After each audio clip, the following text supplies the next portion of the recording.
Hello, pre-chat. I'm in the bedroom today because there's some work being done outside my house, so it'll be a bit noisy. Anyway, today's guest is Joe McElderry. Yes, he is the winner of 2009 X Factor. He also won Popstar to Operastar. He also won the Jump. Is there anything else he hasn't won? Well, we're going to find out in the conversation very, very soon. Right, less talking from me, and let's kick off with the podcast with Joe McElderry. Hello and welcome, I'm Daniel Johnson, and you've guessed it, you're listening to Best Thing.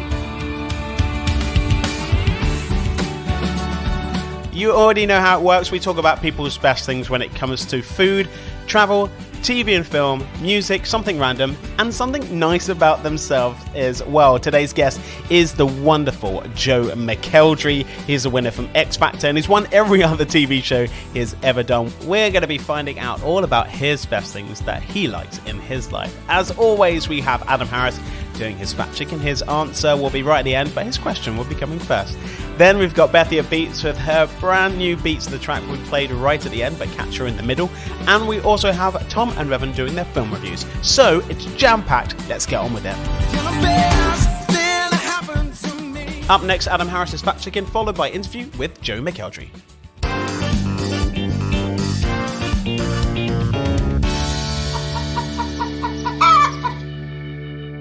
Hey, Fat Chicken here, doing the fact checking for you. I've got a chicken-based fact for you. How many chickens do you think there are in the world? I'm a chicken. I'm one. You're a chicken, maybe. I don't know. You might be human. Some humans do listen to this as well. I'm going to find out how many chickens there are in the world. I'm going to come back to you at the end of the episode with the answer, because that's how this works. Cluck, cluck.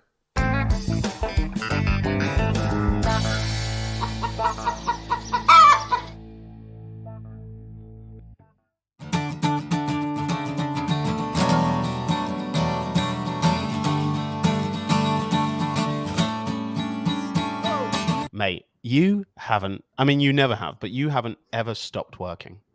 Like, honestly, it is crazy. I don't know anyone that puts out, like you and Solomon probably put out the most content I've ever known for anyone, but you're just always working. And if you're not working, you're dancing, you're running, you're doing a fitness workout. Like, what, do you have any free time ever, Joe? Well, like, honestly. I've had quite a bit recently. Yes, a little bit, obviously, because you're not touring, but you're touring online. You know what I mean? You've not laid on your laurels. You've really worked stupidly hard. I think I don't know. I mean, I suppose you know what this is like. If you love it, it doesn't feel like work. So, you know, it gets hectic at times, and it's like, you know, it gets crazy, and you get a bit overwhelmed at times. But I do genuinely love what I do. So when I'm doing all of those things, I'm not kind of consciously thinking, you know, like, oh God, you know, is this too much? Is it a lot or whatever? Am I taking on too much? I just kind of, if it's something I want to do, I'm like, yeah, I'll do that. And then you get all the way through it, you're like, oh my God, that was full on. I mean, we'll get into it, but you've done a music video when it's been sort of like in and out of lockdowns. You've recorded new music. I saw you on the BBC the other day on the screen, which is so annoying because I'd love you to be in the studio, because I know. I think especially with your personality, and you've always been the same. I remember you used to go to bed slightly early, but you would be the first up. Are you still kind of the same? Are you still like an early bird and then you're first up? Yeah. Well, I think I am a little bit. But I think, like, kind of because a lot of our work, you know, you perform most nights and stuff. My kind of routine fluctuates, and it kind of goes back to front. But I am still a morning person, even if I'm shattered on a morning and I've had no sleep. I'm still like bang, and I'm on. Do you know? And it really annoys people, especially if I'm on holiday with people. They're like, "Oh my God, shut up and go to bed for another hour, will you?" I just remember because you'd be up and you'll be doing your song and you'll be, you know, really getting into it and stuff like that. And because we had multiple rooms in the house, but our room was so hot, so our door had to be open all the time. And Ollie was not great in the morning. So no, you were one room down from me as well. So we were kind of neighbors. Yeah, we were. Yeah, we were. I think you guys had the best room in that house. I think it's only because I was a tidy freak, so I just cleaned it all. And you had that really beautiful bathroom. Nobody else had that really nice bathroom. Yeah, but it didn't have a door on, so I could just smell people in the morning. Everyone sends their love. I said I was speaking to you, and I spoke to Lucy, and I spoke to Jamie and stuff like that, and I even had a message from Ollie yesterday, which is very rare, Oh, but it does happen nice. occasionally, which is nice. But yeah, I mean, it's just a weird time. But I think people are kind of reaching out and chatting, and I don't think I would have started a podcast if it wasn't for what was going on in the world, because we're just busy, aren't we? We're just doing stuff. Yeah, and I think we've realised how much certainly I have, how much social media can help people. How much it kind of is great if you use it in the right way. It's a great tool to connect, and it's a great marketing tool, as well. And I think we've all realised in this, when everything's so restricted, the one way that you can get directly to people without any restrictions is social media. Like I've found doing the online shows, I've had to learn a lot of things. I've become a one-man band. I've become a one-man band in my house, which is an experience. I've become a sound engineer, I've become a lighting engineer, a camera operator, calling all the people that I work with on tour and being like, how does this work 5 minutes before the show? But yeah, you just make it work, don't you? And I think you're probably the same with the podcast. It's like we've all kind of thought, well, I've got time to do stuff like that and I want to explore it, so why not? Yeah, that's very important, and that's why I started the podcast, because in the media and stuff like that, it's not the nicest of things, and it's sometimes reality, it sucks, and so I thought, well, why don't I do something that's quite nice? So let's get into it. I don't know if you know how any of this works, but we just talk about some of the best things in your life, and it's just really fluid, and people get off topic all the time and start talking about other things, but it's that's why I kind of have a category, so it brings us back in. So I'll click straight into it, and I'll tell you how it works. 1 second.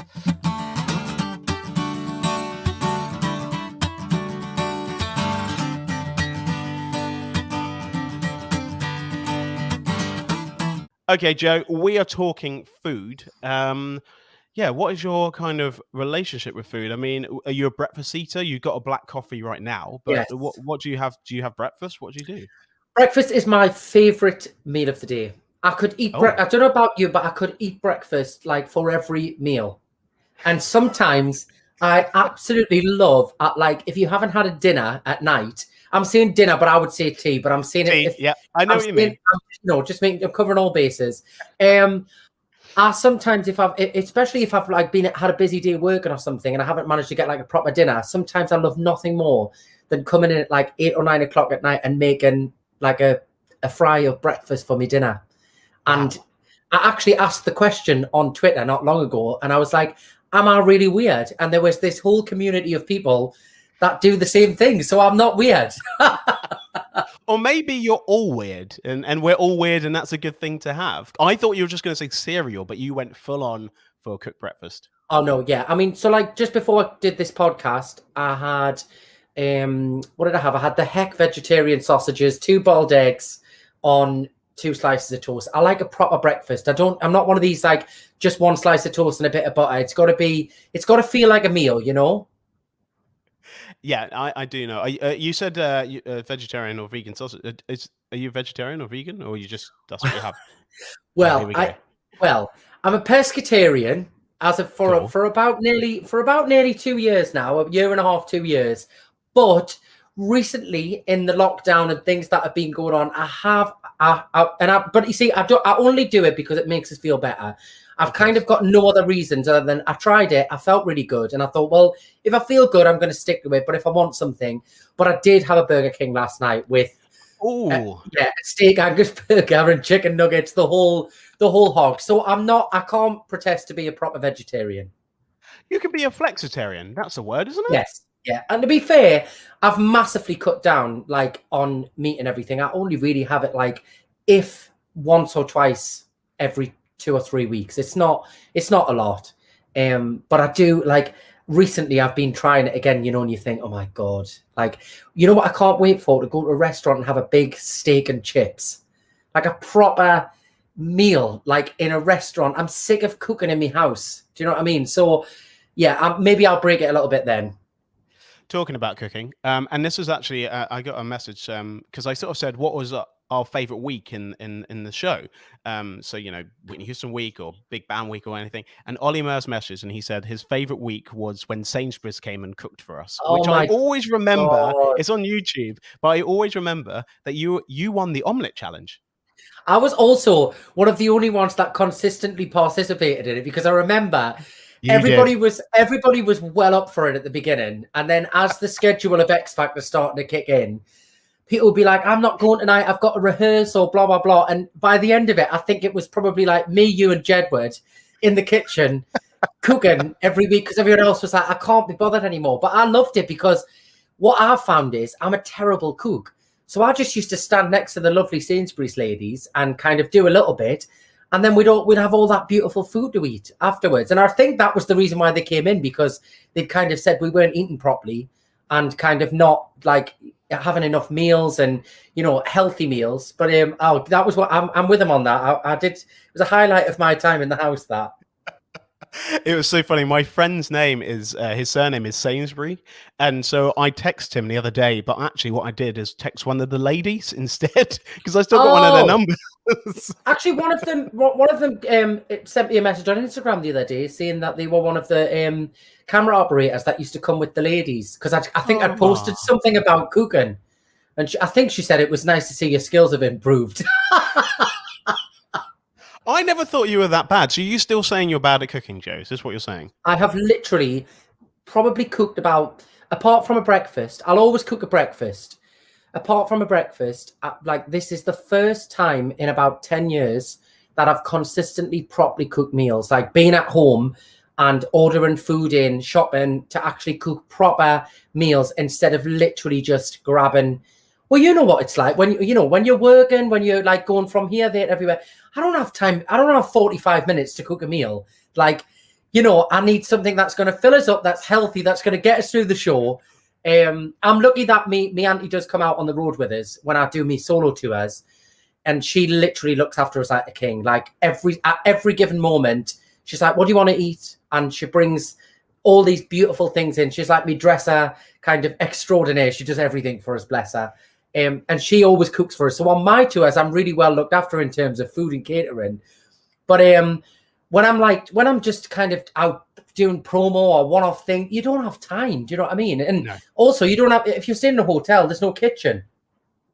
Yeah, that is very true, actually. I mean, I remember just us eating a lot of Nando's, because we had sort of Nando's delivered to us all the time, which I still find really, I don't eat meat either anymore, but I find it really difficult to even eat Nando's for quite a few years after the show, because I just ate so much. Yeah, I remember that the fridge was just always filled with that cheesecake.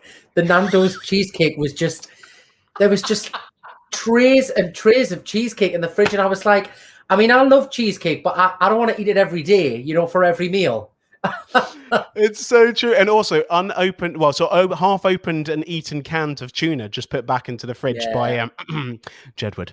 They had, I always mention their strange eating habits. They had strange eating habits. They put water on their cereal, didn't they? Because they didn't want milk.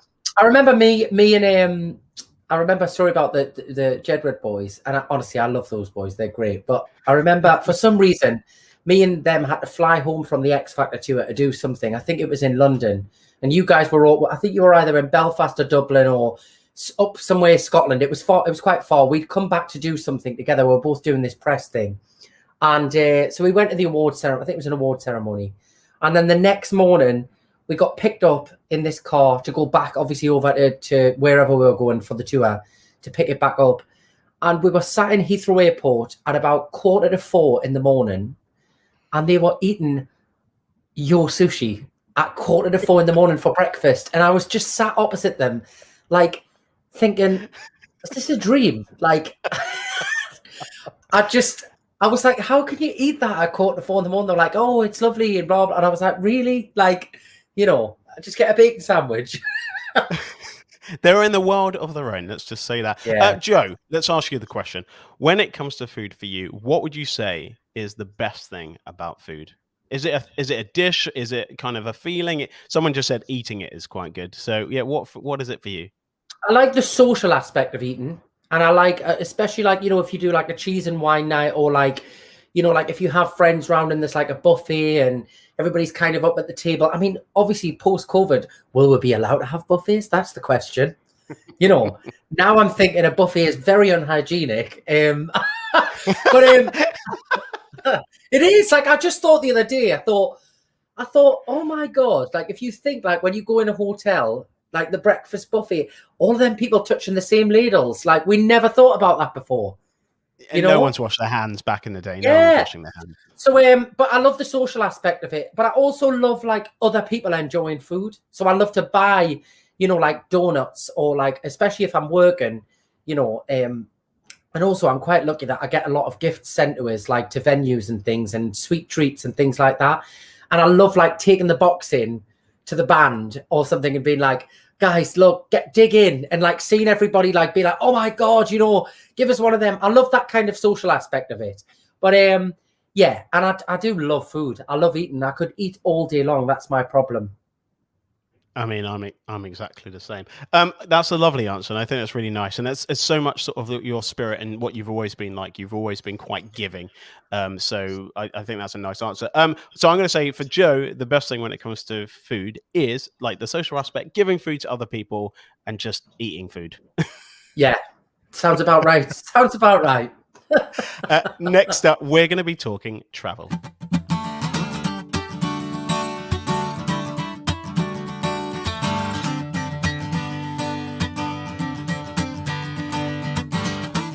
Joe, traveling, holidays, it's those things that I saw a really funny meme, which is it was someone typing into Pornhub going on holiday. I thought that was really funny. That is funny. Do you know what? I suppose, I don't know because of like my job and stuff, but like, I mean, I'm dying for a bit of sunshine.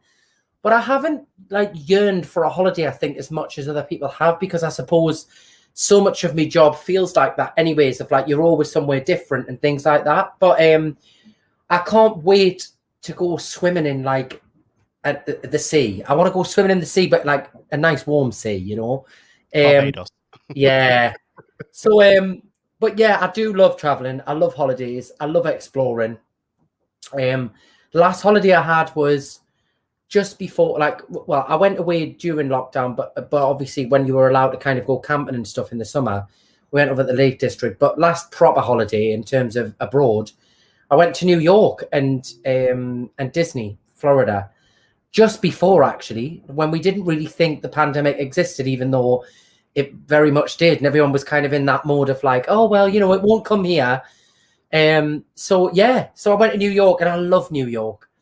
There's just such an energy about it. Like the minute you get there, you just, I don't know, no matter how jet lagged you are, for some reason, I'm never as jet lagged in New York as I am anywhere else.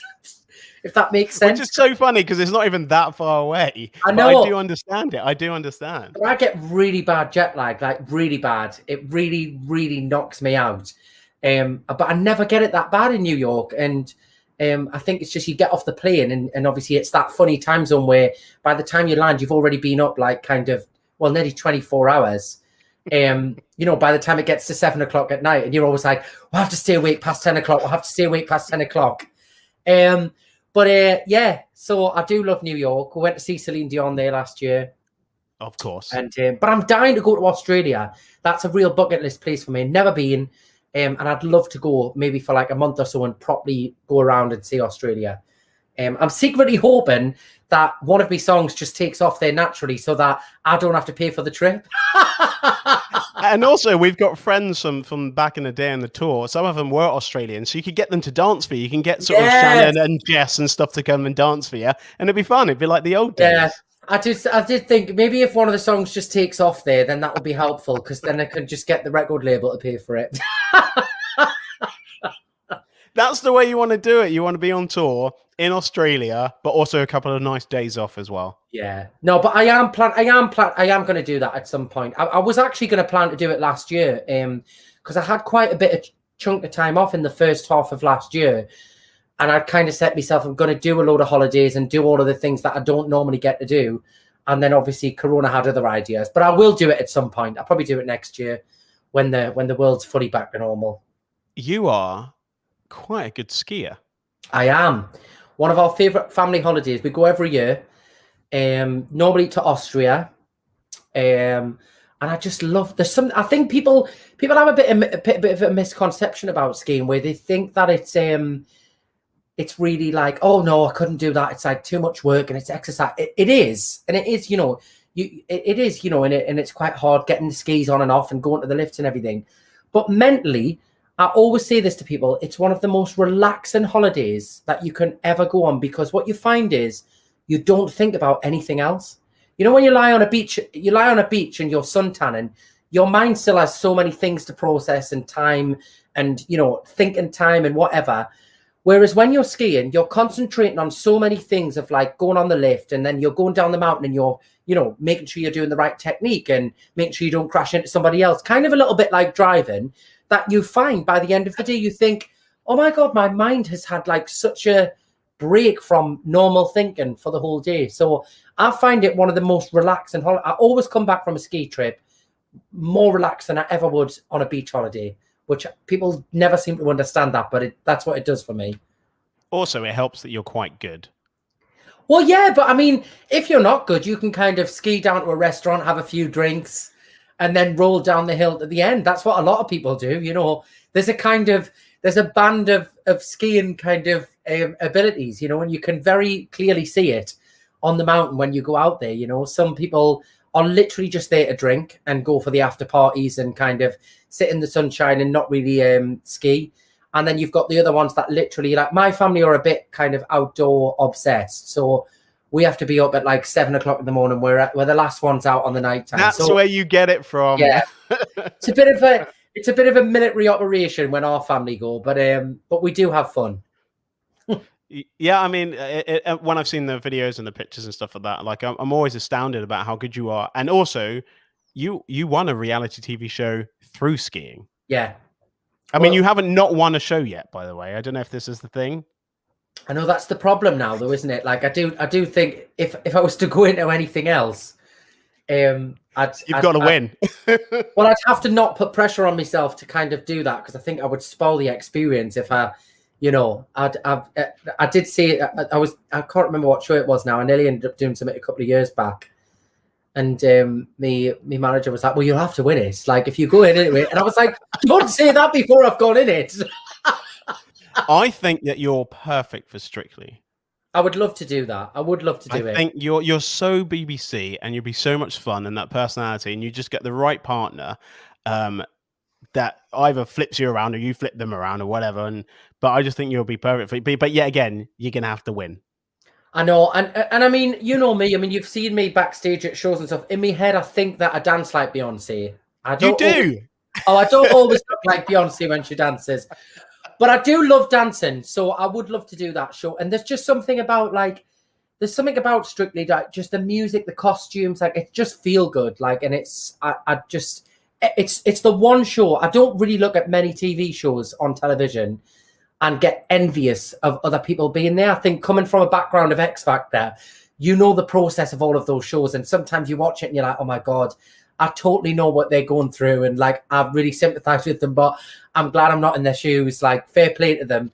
But whereas I always watch Strictly, and every time I watch it, I think, God, I wish I was doing that. Like, I do get really envious because it just looks so much fun. Plus, you look good in sequence. A nice little sequin, little top, and you could have a cape. It'd be amazing. We've already gone off topic as always. So I'm going to ask you the question: when it comes to travel for you, Joe, what would you say is the best thing about travel for you?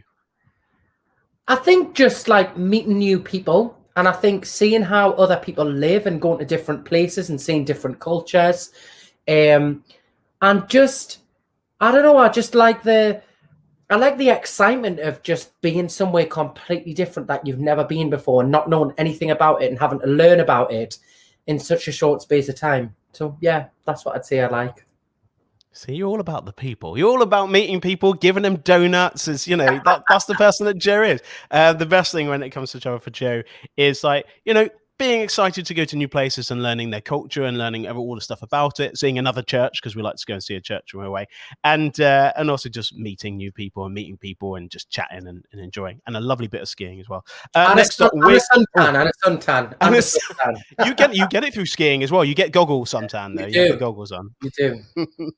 And next up, we're going to be talking film and TV, and I'm assuming you've watched quite a lot in the last year.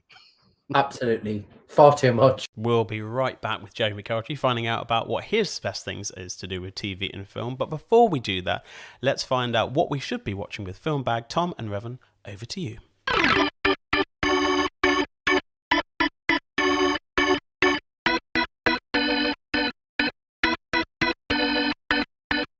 Hey y'all, welcome to the film review with Revan.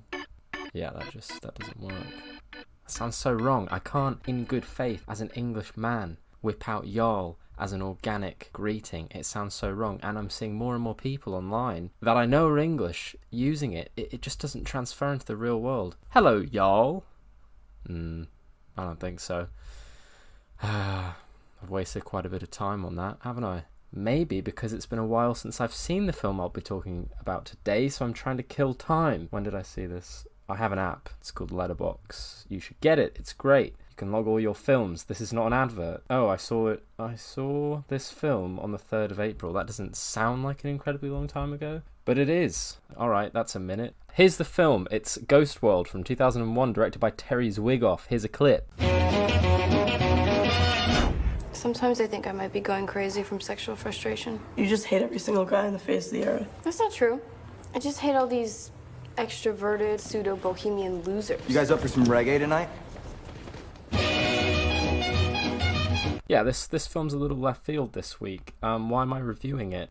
Because it moved me, because it's the best comic book movie of 2001, because it's one of only 2 comic book movies from 2001, and they're not superhero movies. And you know what? I just wanted an excuse to say the name Zwigoff, I think. This is based on Daniel Close's seminal graphic novel of the same name. It stars Thora Birch. You might remember her as the little sister from Hocus Pocus. It also stars Scarlett Johansson, who needs no introduction. It stars Steve Buscemi, who definitely needs no introduction. The film is about many things. It's probably maybe the best coming-of-age film I've ever seen, and I'm a big fan of the genre. It's about resentment, it's about failure. Yeah, it's a feel-good classic. No, I mean, like, it has a unique sense of humour. The characters, they appear misanthropic, but they just have that mentality of being overly dismissive of the world because they're terrified of it. But I think it's just trying to encapsulate that snarkiness that pervades being a teenager, where when you think that you know everything and everything that can possibly ever happen to you has already happened, and of course we know that's a lie. And I just think that, yeah, if you look at this film as a snapshot of that time in your life, I think anyone, man, woman, not child, you'll recognise yourself in this a little bit. And the film, incredibly unique vibe.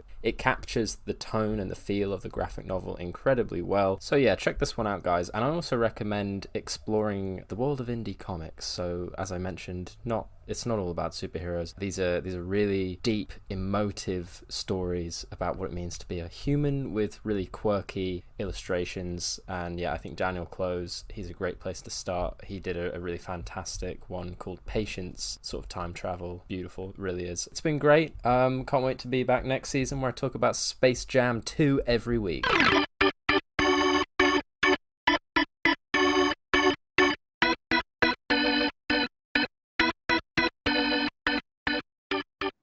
I was just giving you tips on to watch Behind Your Eyes. Which, do you know the lead girl is Bono's daughter? Oh, really? Yeah. Do you know what? That makes sense, actually, because she does look a little bit like him. Yeah. And I was thinking it was one of those things, when you look at somebody and you think, oh, I recognise that person, but I can't picture why. That might be why, because she does look quite similar to him. Yeah, she's very good. She is very good. It's a really good program. It's on Netflix, but yeah, I know you're just on episode 1, but I'll when you finish, just send me an emoji, just one emoji of what you thought about it, because it's crazy. I'm not going to say anymore because I don't want to spoil it. How much TV and film have you been watching? Have like your Netflix? Have you completed Netflix? Is what I'm asking. Do you know what? It's getting to the point now where it's like my attention span is not allowing us to even invest in a series anymore. Like, because you put something on for half an hour and you're so sick of watching the telly that it's just something else. I did watch all of Below Deck. I completed all of Below Deck in the first lockdown, which is absolute trash television, but that's me. I love it. I'm watching Married at First Sight Australia, and I've had to stop watching it now because it became too much. A lot of friends have recommended that. I do need to get on that as well because it's 38 episodes, Joe. It's too much. And I'm a Real Housewives kind of guy, so I'm all about the Real Housewives. So I've gone through all of them series, all the franchises that have been released. Just watched Real Housewives. So like most people get up and watch This Morning, Good Morning Britain.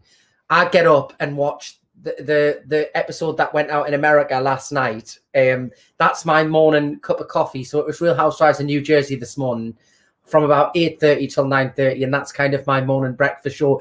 So that probably explains to you where my mind is at 8 a.m. in the morning. That's why you're so chirpy, because you're not watching the news. There you go. There's a bit of information for you. If you want to stay chirpy like Joe, don't watch the news. Yes. Yeah, I do. I have to stop. I do have to kind of I have made a conscious decision to certainly did in the first lockdown to not watch television that goes out kind of on schedule, because I just found it was just too much news, too much politics, too much in my face. So I just stuck to Netflix and Amazon Prime. That kind of helped me a little bit. There's some good stuff on Disney Plus as well, I have to say. I sound like I'm working for the BBC trying to say all the streaming platforms. Other streaming platforms exist. I don't have to do that as a podcast. Okay. Growing up, Joe, what was on the TV for you? What were you watching? Were you doing the Countdown Conundrum? And I can't even say that word. And finding out, were you good at maths with? I used to love the soaps. Oh, did you? I used to love the soaps. From being quite young. Was obsessed with Coronation Street. That was kind of my go-to. And I also loved Casualty. I used to sit and watch Casualty. I was fascinated by medicine when I was a kid. And I wanted to be, if I wasn't going to be a singer or a performer, I wanted to be a paramedic or a nurse. And I used to, my mum used to let us watch Casualty. And I used to sit and watch it like that through my hands, like, it was intense. That's why. Yeah, it was, but I couldn't not watch it because I was fascinated by it. So loved that. So I haven't seen that for years. Actually, I should watch that now because it's still on. And apparently, I think it's still on, and they've sort of changed up how they film it as well. Like I think they've done the same with Holby City, because we had David Ames on for the last series, and they sort of, obviously with Corona they're sort of filming differently anyway. But it's kind of a little bit more intense and maybe not sort of Americanized, but a little bit Americanized. I did see their episode they did around coronavirus and how it affected the hospitals, and the way it was filmed was absolutely incredible, and so like realistic. I've got friends who are nurses and people who are going through it, and they were like, it was so good to see something on television depicted in the correct way, because I think people think, there is people out there, they just, if it hasn't affected them, they think it doesn't exist, which is crazy. It blows my mind that, but we won't go. That's another whole topic. I think on that one, it's just sometimes being naive to stuff actually keeps you moving forward. And I think sometimes people just have to do that. And if it doesn't affect you, like if you haven't had anything really sad happen to you or something great happen to you, if you've never won the X Factor, you don't know what it feels like. But you're like, well, I bet loads of my mates have won the X Factor. So that's everyone, isn't it? You know what I mean? So I do understand. But also, I just allow people to do whatever they want to do. Yeah. Really. I mean, it's so funny with sort of film. Are you a film or TV person? Like, are you more? Did you used to go to the cinema back in the day? I say back in the day, like we've never been to cinema, but you know what I mean. Like, are you more like sit down with a film or just watch a TV series? Where are you at? I do now and again. I like the cinema, but going back to kind of crossing over the topics, I kind of love the cinema for the food, like for the snacks. Do you bring your own food or do you buy it there? No, I buy it there. I mean, although that is extortionate, wow. I do love the salted popcorn and the sweets and the tango blasts and all of that, the ice blasts. But I love a documentary, I find documentaries really, like music documentaries and real life kind of story documentaries. I've watched a lot of them on Netflix during the last year. I watched The Last Breath, which if you haven't seen is an incredible real life story. I won't spoil it, but it's about a deep sea diver, and it's an accident that happens to a deep sea diver, and it's all caught on the cameras on the ship and on the bell that's down underneath the sea. And honestly, Watch it. You are on the edge of your seat the whole time. It is fascinating. Fascinating real life story. Can't recommend it enough. I already feel like slightly panicky because have you done deep sea diving? Have you done scuba? I've done a scuba dive, but only like kind of surface level. I've never gone right down.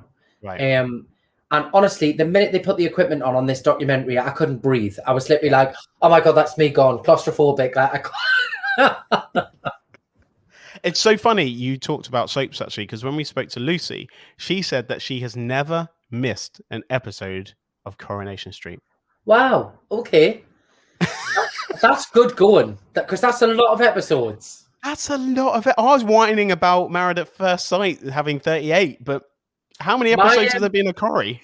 My MD, who travels with me, which is musical director, for those who are like, what does MD mean? He literally has been known. He has his iPad obviously on stage with all the set lists and everything. And sometimes if you go on stage before the show, he is literally at the piano on stage set ready with the iPad on the stand ready to go. And he's got EastEnders on the iPlayer and he's catching up just before the show starts. And I'm like, how can your brain like absorb EastEnders just before you're about to do a show? Like, meanwhile, I'm like pacing up and down the corridor backstage. I'm like, how? And he's like, oh, I find it relaxing. And I'm like, I know, but even to just absorb the storyline before you're about to perform a full show, it fascinates us. But he's always got his iPad with him, so he never misses one either. So it is doable, but it's a commitment. That would freak me out. And maybe it was his Zen. That's what he has. So he just needs a bit of EastEnders before he starts playing a 2-hour concert with you guys. Yeah. You know what I mean? Okay, so what would you say is the best thing about TV and film for you, Joe? Oh, if you say the people, I'll say the variety. I like the variety of, like, you can go from a Real Housewives episode to like a really sad movie to a really inspiring documentary. But yeah, I love.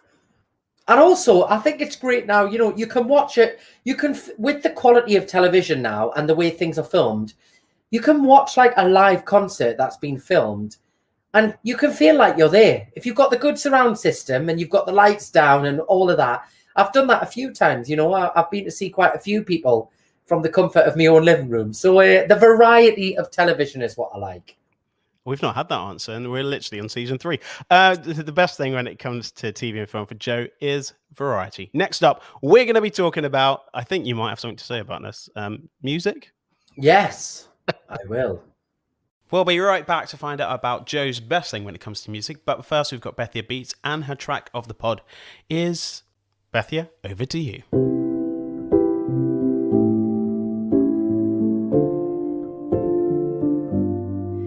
One day soon. Hi everyone, it's Bethia from Bethia's Beats. My chosen artist for this week is the gorgeous Lillian. She's a 21-year-old singer-songwriter from Hampshire. She began writing her own songs at the age of just 10 years old, and she's also been performing a lot with her parents at gigs, who are also musicians, and we just love a Von Trapp style family over here. She's been sharing her original music online since 2012, but has recently been posting snippets of her original songs on TikTok, which I would highly recommend you go and check out her videos on there. That's actually where I found out about her, and I just absolutely fell in love with her voice. She's got the most beautiful tone, and she's been gaining a lot of buzz and following on there, and I would just highly recommend going checking out her videos. I'm really excited to see what she has lined up for the future with her music. This is her song One Day Soon, playing in the background right now. If you like the vibe of this track, stick around till the end of the podcast where you can hear the full song being played, and you can also find all of Lillian's social media and where you can find this beautiful song. Thank you so much, and I will see you next time. But we can't forget all that we have lost. It didn't come without a cost. Joe McElderry, music. I mean, this is your life and soul. Obviously, I met you back in the day at boot camp, which must just have seemed absolutely ages. Actually, weirdly enough, why haven't you done Eurovision yet? You've got to be up for. You've got to be up for it.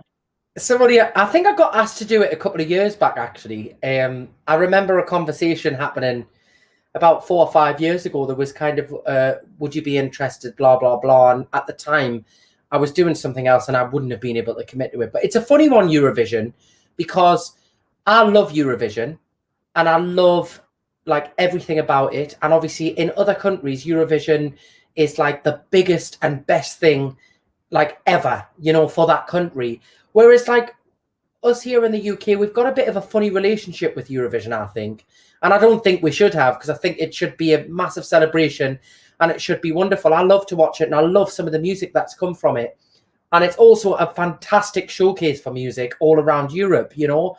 But it's funny. And I think coming off a show like X Factor, where you're always kind of labelled anyways, I'm always very conscious of labels that come from certain shows. So if I was going to do it, I would be really careful about what the song was, how it was executed, which would probably put the people off that wanted us to be involved. But I think that you'll be a perfect candidate, because I think that you're fun. You can sing like literally anything. And I think that you would take it seriously without taking it seriously. Yeah, I mean, and for me, I would be absolutely like, it would have to be the perfect song, you know, and I wouldn't want anybody else to kind of give us a song and be like, that's what you're going to take. I would want to be a part of the whole process. So I would never say no, but it would have to be under certain circumstances. That's all I will say. Joe, I know some people. Let's just say that, and it's not just Lucy Jones. I do know other people. Well, a lot of people actually said. A few people tweeted us when the new single came out, "Baby Had Your Fun." They were like, "Oh my god, if this was a tiny bit shorter, this could be a perfect Eurovision song." Yeah, because it has to be 3 minutes. 3 minutes is what it's got to be. Yeah. I mean, you have been on it. Not only, I think haven't you released like the most albums from a solo artist from X Factor, pretty much? I mean, you've had the most success when it comes to how many of them have charted. Yeah, I mean, do you know what? People kind of always throw those statistics around, and it's wonderful to think like that. And you know, I'm sure there's different statistics that have probably passed since somebody did that, because like statistics, you know, you can only kind of be that statistic for a certain amount of time, and then you know. But I think I try not to get lost up in all of that, because I think that's the problem with the industry. You know, we're all about numbers and figures, and instead of just appreciating what we enjoy and what like is good and what isn't, and you know, and who's to say what is good and what isn't? Something that you might think is brilliant, I might think is terrible, vice versa. So I think I'm just lucky that I get to do something I love, and I work hard, and I love music, I love performing, and I try not to. I used to get kind of lost up in all of that in the first kind of 3 or 4 years of my career. And then I got to a point where I'm like, oh God, it spoils the fun of it. Like it spoils, like if everything's just about like the numbers and we've got to do this, and if we don't get that, it's not successful and blah, blah. And I'm like, if you bank your success on one item of something happening all the time, you're never going to be successful. Do you know what I mean? So I kind of just enjoy it now, and it is what it is. I mean, you're also you're Brit nominated as well for your first song, so that's pretty awesome. I always forget that, you know. I've never I need to start using that one more often. You do. I'm going to put it in the beginning of this podcast. I always like it's never mentioned. Like, you know, like they always go they always say, don't they? I notice all the Americans always say Grammy nominated such and such. I need to get that on my CV. Brit nominated, because that doesn't really happen too many times with X Factor people. I think there's only a handful of like you and Little Mix and maybe Ollie, maybe even I think JLS did win some, but like it's very rare. So yeah. I mean, huge congratulations for that. Yeah. Music wise, yeah, what were you listening to growing up? Because I think you were massively influenced by like family and stuff like that, and then you kind of went sort of musical theatre kind of route when you were younger, and then you did X Factor and it was more straight back into pop, but then you still do music. Like it's really hard to cross over, and you do it all the time. Well, I do it all the time because I don't listen to those kind of rules of boxes. I really fight against that, you know. And you know, and that doesn't mean like people say I still have the conversations now, you know, where they're like, well, what is it? Is it pop or is it? And I'm like, well, it is what it is. Just listen to it and make your mind up what you think it is. Like, why do you need to tell somebody else what it is? You know, let them hear it and let them see what they think it is, you know. And it's a very kind of, we love to put people in boxes all the time, and I blooming nearly swore there. I hate it. You said blooming, that's why. I hate it. I hate the whole thing. So I've always in my career, you know, I've kind of crossed over and I've done different things, and like they go, well, you can't release a pop album after you've done a classical crossover album. And I'm like, well, why not? What? Who makes the rules? Like yes, you can. You're just following a formula that you're saying that you can't do that. So yeah, it's not a conscious thing of like, all right, I'll have to do this now, I have to do that. If it's something fun and I want to do it, I say yes to it. And yeah, but I grew up listening to Luther Vandross, Celine Dion, Meatloaf, Michael Jackson. George Michael was a massive. My mum was a huge fan of George Michael, and obviously, you got to sing with him. I know. Which obviously was incredible, like full circle moment of like hearing his songs as you grow up. And I think most people you'll probably agree with this. Like most male singers he's the kind of ultimate male vocalist, one of them, you know. 100%. His documentary that was made about him, I still have on my Sky because I've watched him maybe 5 times. You forget the perfectionist and how talented that man was, and the song. It was. I'm getting goosebumps just thinking about it. I've always been a fan. Like I kind of got into like when he did the older album, like Jesus to a Child and sort of Fast Love and stuff like that. But the stuff before, it's incredible. And fought against the industry as well. Really fought against the restrictions of the industry and contracts, and you know, was really kind of forward thinking about how record labels took advantage of artists and still do. But you know, it's he was a true kind of visionary artist. So yes, him and many others, but it was all kind of the big singers. Whitney, you know. And you met her as well. I know. Well, you did as well. We did. But so yeah, I was all I still am. I love somebody who just sings a song what I would say properly. Sings a song properly. We've got a lot of brilliant singers now that don't sing. They kind of over riff and over kind of sing like try and cram as many. Whereas I think those singers, they did like little golden nuggets, you know, 2 or 3 great riffs, 2 or 3 massive high notes, 2 or 3. But the song, it was a rounded performance, and that's what I always try and do with my performances as well. I try not to over sing in certain places because it's become this trend now to kind of have 50 million riffs through a song. You can't hear the song if you do that, you know.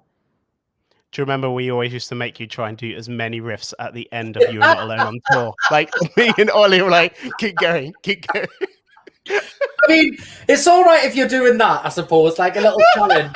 No, but it was at the end. You left it at the end. It was like you smashed it every single time with this different riff. Do you know what? I've had a few people on tours when we've been doing shows and things, like on the last night or whatever. They'll go, "Oh, will you do the riff challenge?" And you have to like see how many riffs you can get in one song. And it pains me so badly to do it because I'm like, this must sound dreadful. It'd be you and Ollie just going through it. I'll be like, yeah, you feel free to do that. I mean, there's so much of things to talk about when it comes to music and you, but what would you say is the best thing about music for you, Joe? I mean, there must be so many things. I love the way music makes you feel. I love the way when you hear a song, it can transport you back to the exact emotion you felt the first time you heard it. I have albums, you know, like if I've broken up with someone and there was a certain album, like if I hear that song even on the radio for like 15 seconds, I can almost feel sad within a second. I know, I have to turn it off. You can feel that emotion. Like how powerful is that? Like that connection through, it must, I don't know. And I just love, you're going to hate us, but I just love seeing how people react to music. Like I do. Yeah, no, but it's true. But that is personified. That is what you are. And I think that music is so powerful, and you know you're so lucky to be able to not only have done it, but still smashing it and doing it so well. And just getting to see, you know, from my perspective, stand on a stage where people have bought tickets to come and see your show, and you get to stand at the forefront of that and see how that music makes people feel, and people clapping along and dancing or crying, you know. I don't know, there's no better connection through that. And that's like people who you might have never met, you know, some people you have met before in the audience, people that you've never met before, and you're able to kind of project that emotion through. It's I don't know, it's a really, it overwhelms me at times, that, because I'm like, wow, it's a lot to kind of take in when you know that's what that does for someone. I love your fans and I love your audience, and they're so lovely. And when I come and see your shows, because I try and keep support to everyone who, you know, we did the show together with and stuff like that, but they are just so, they just love you. I'm just going to put that in there. Okay, so I'm going to say the best thing for Joe for music is the way it makes you feel, not a Michael Jackson song, but the way it makes you feel, and also the people. All about the people. This is my funnest category, because this is where I now put you on the spot, because you have to come up with something. We're going to be finding out what the best thing about something random is for Joe.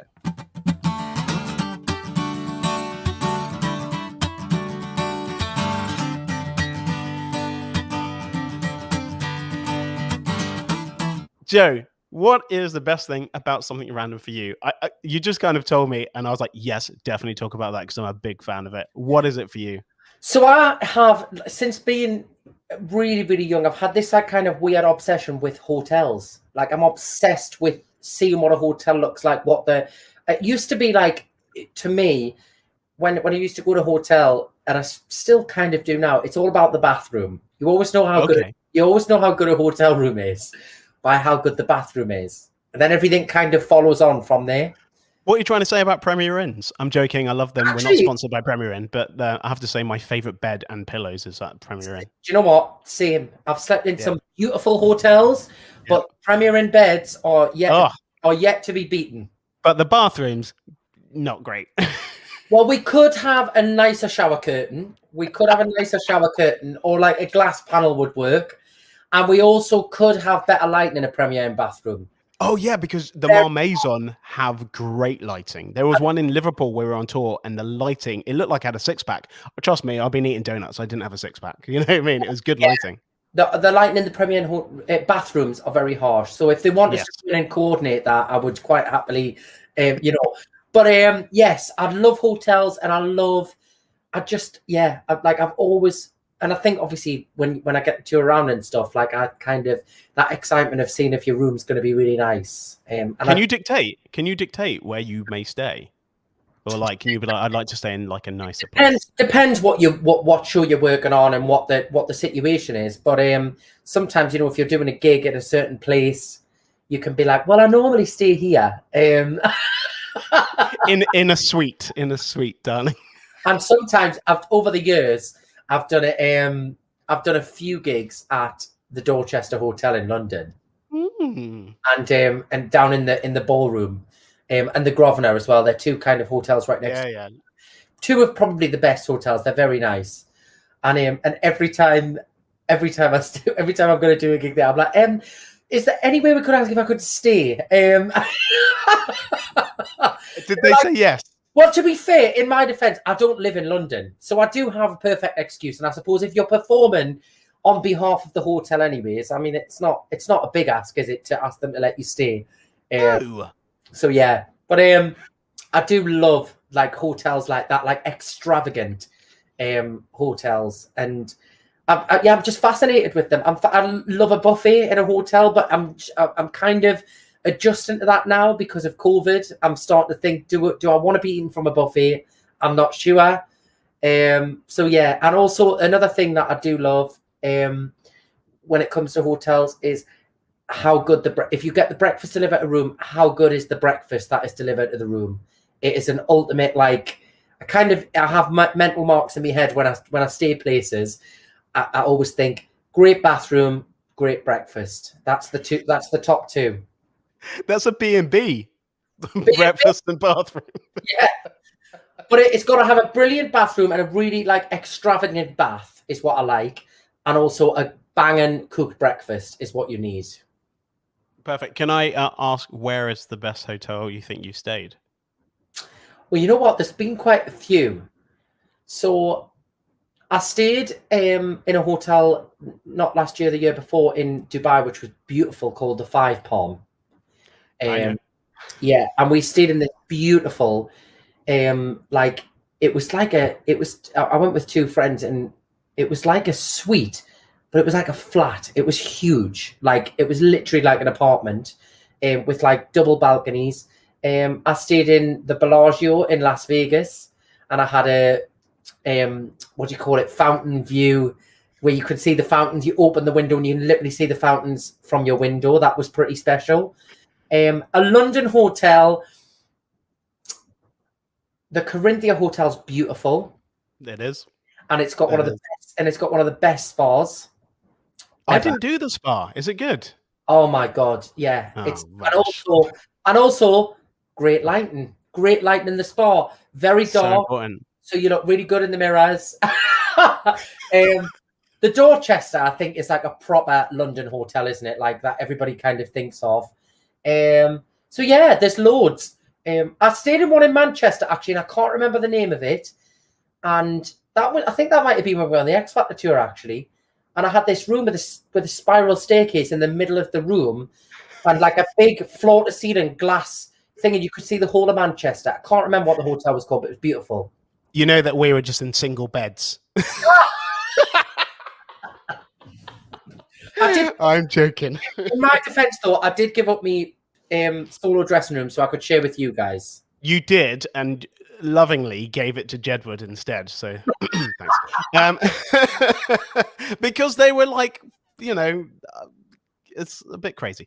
I'm gonna the first night they plonked me in my own little dressing room, miles away from everything. I'm not doing that.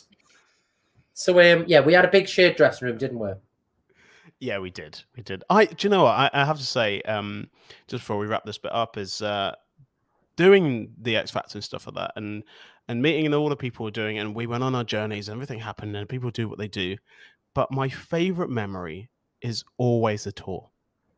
Yeah, we did have a lot of fun, and I think it was, and I always say this, you know, I think as any performer, to be able to go from, you know, not really having a career in the music industry, which was pretty much the case for most of I think, to playing out, and it was one of the biggest tours that X Factor had ever done off the back of the show, you know, to playing like 57 sold out arenas, all of the venues across the country that we all dreamed of playing as kids, you know, as you went to see somebody, to be able to do that like 3 months into your career, like, oh, okay, like this is pretty cool.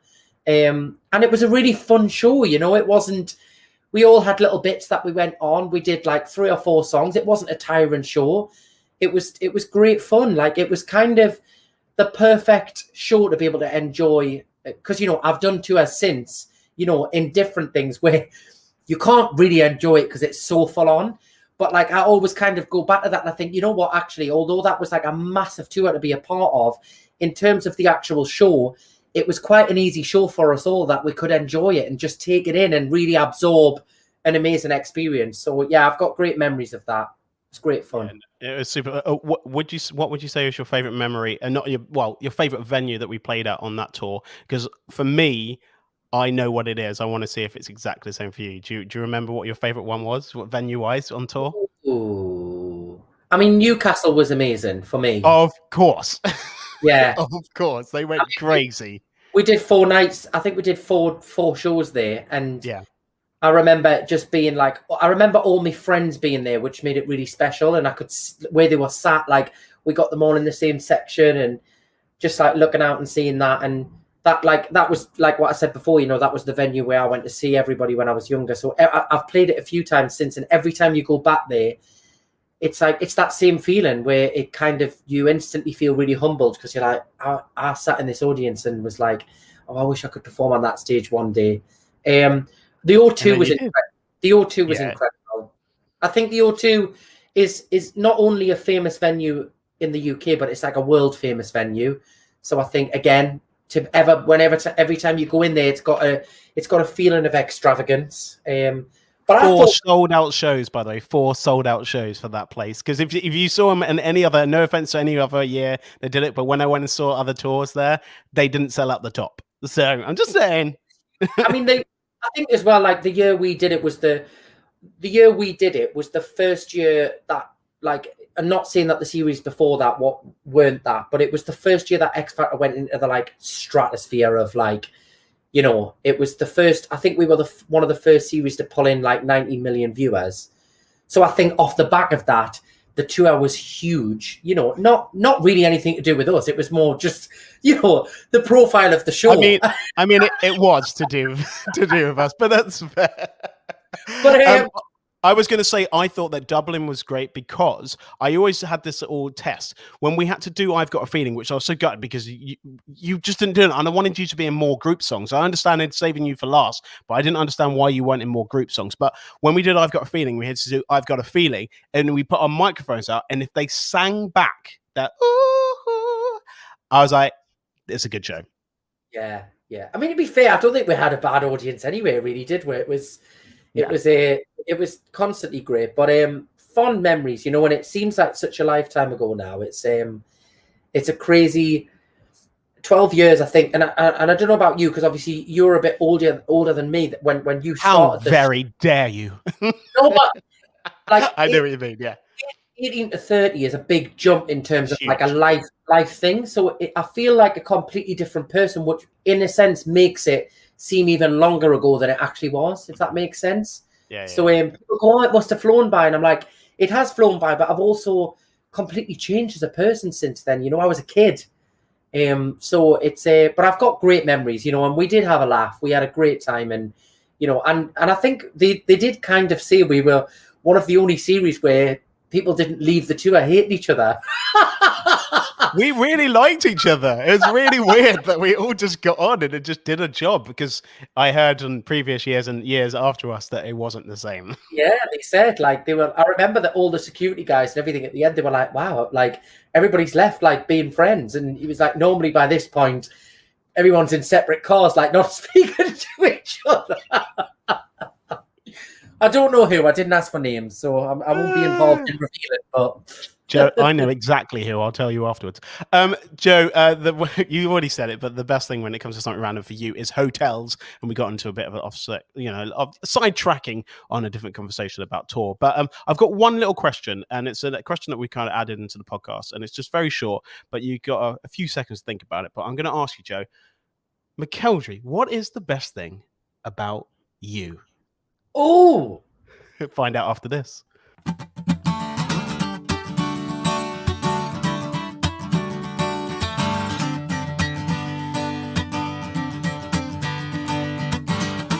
Joe, what is the best thing about you? Oh, the best thing about me is, well, I mean, I suppose I can say this. I think I'm fun. I think I'm fun, and I'm fun to be around. And I have a lot of like positive energy to give, I suppose. I always think it's so weird when you have to talk about yourself in that, like. That's why I said it, because we're so mean about ourselves. Why don't we say one thing nice about ourselves? And that's why I just wanted to add in there. My thing is, I always want people to feel good when they're around us. I never want to be one of those people that walks in the room and people go, "Oh God, here he goes." Do you know what I mean? So yeah, I always try and create such a fun, positive energy around me, and I like to make people feel good. Well, I think that's a perfect answer, to be honest. So you've got music coming out. I went onto your website. There's some merchandise that people can get and stuff like that. We'll leave all the links and the links below. But you know, how's all the, you know, you've been dancing a lot, actually. You've been putting out some routines. There's been some dance classes that you've been enjoying. I think even like your family's been getting involved. Your fans have been getting involved. Yeah. I would try and do it, but I've actually got terrible at dancing lately. I don't know what's actually happened. Well, yeah, obviously the new single, we did like a dance challenge video, which is coming out, and that's just so people could be involved and learn the routine. And yeah, just more online shows until we get out of this lockdown, and hopefully, fingers crossed, we'll be on tour from September onwards. That's the plan at the moment. And more music, more songs coming, like in the next few months. So yeah, just keeping those creative juices flowing. Yeah, for the any Joe McElderry lovers, and his tour and shows are always awesome. He's got his tour coming up on the 23rd, starting in Southend. I've done my research, by the way. Oh wow, I didn't know that either. And it finishes on the 30th of October as well. And you can find out where he's playing if you go to his website, which will be in the links below. Joe, you are as fun and as lovely as you were back when I met you 12 years ago at... Where was boot camp? Was it Hammersmith Hollow? Yeah. In that crazy hotel that we took over, and I think Jedward smashed the vase within 3 seconds. I'm so happy that you get to do this. You're actually finishing off season 3 as well, so it's an absolute pleasure to have you on here. And I'm glad to have done the experience with you, because I have to say I wouldn't have chose another year to do. Thank you, and hopefully, when life resumes to normal, we'll be able to catch up over some drinks. I know, yeah, because every time I see you in shows, because there's so many people, it's so difficult after a show because everyone wants to say hi and blah, blah, blah. And it's just easier. I just text you, like, show was great. And then I sort of leave because I just like, everyone wants to see you and stuff like that. Joe, you're an absolute star and you're exactly the same. And I cannot believe that, it's weird to say, that you're going to be 30 this year in June. That's what is going on. It's terrifying. It's terrifying. Well, you still look 22, so it's fine. Thank you. I try. Thanks, Joe. Thank you. A huge thank you to the wonderful Joe McElderry, who's just as lovely as he was back in the day. Can you believe it? 12 years ago he won X Factor. Anyway, thank you to Adam Harris. You'll be finding out his answer to Fat Chicken. Thank you to Bethia Beats. Her track of the pod will be played right after Fat Chicken. Thank you to the boys at Filmbag, Tom and Revan, for doing what you do. The music in the background is by Jimmy Lundy, Tom Baxter and myself, and the artwork is by JMD. Anyway, over to Adam Harris with his answer of Fat Chicken, and we'll see you next time.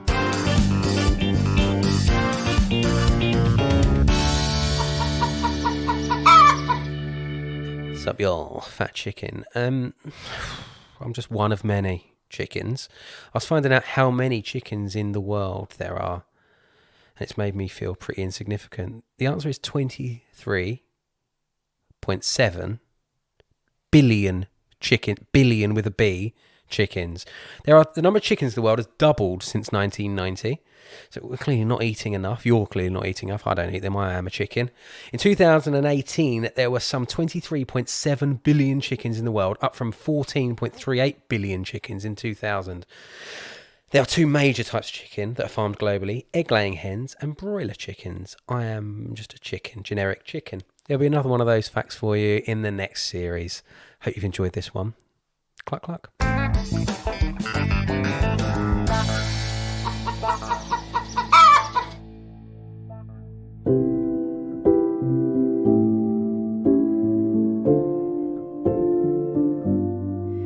One day soon, when the world is back to how it was before, I'll be grateful every time I walk out my front door. And I, for one, hope that everyone's a little kinder to each other. One day soon, we won't have to sing happy birthday on Zoom, and the words, much less spoken, will be I miss you. Kids will get to play with kids again, and I'll get to hug my best friends one day soon. Maybe I'll miss the way this feels. Got used to my slippers instead of my heels, but we can't forget all that we've lost. It didn't come without a cost.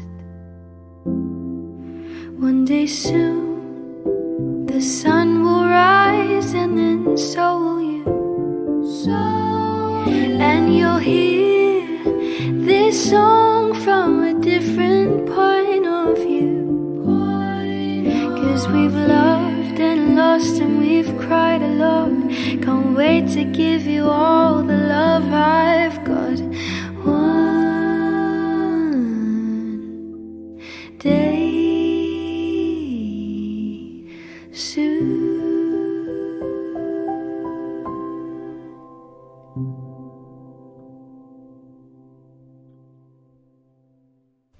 Nats.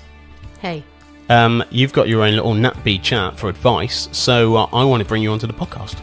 Yes, and I will be joining Best Thing. So if you need any help or advice with anything that you're experiencing in life, then please get in touch on Best Thing Podcast, and I will try my best to answer your questions as best I can. I'll put my hand down because I definitely need help with stuff. No problem. Back in Series 4.